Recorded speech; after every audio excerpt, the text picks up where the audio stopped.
This next act is brought to you by Keim Home Center. This year, we are excited to introduce you to Fred Winn, who is a personal inspiration of many, as well as an amazing horseman, and his 11-year-old daughter, Milena Winn, who is a national rhythmic gymnast, champion, and international competitor. Fred was born with only a partial right leg, and despite that, with God's will, he became a successful lawyer. He speaks 7 languages and holds multiple championships in various equestrian disciplines. He is a 2-time AQHA Congress Freestyle Champion, an invitational freestyle finalist at the National Reining Horse Association, Futurity, and a Run for the Million in Las Vegas.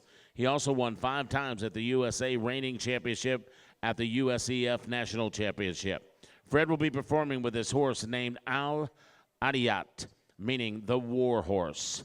Al is only a 3-year-old colt, a Lusitano bullfighting Iberian bred that Fred's imported from Spain. This colt has only 6 months in training by none other than Fred Winn himself.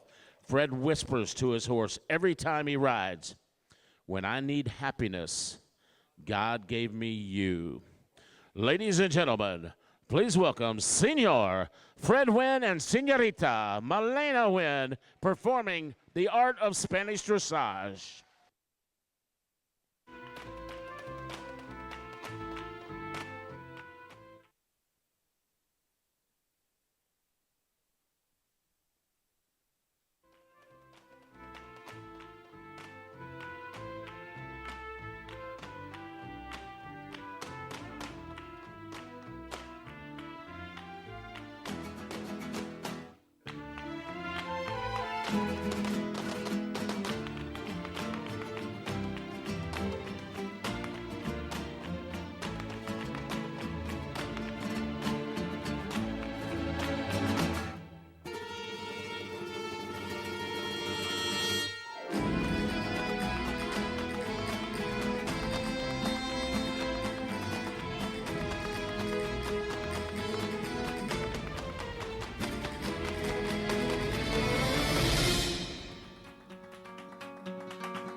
Fred and Melissa.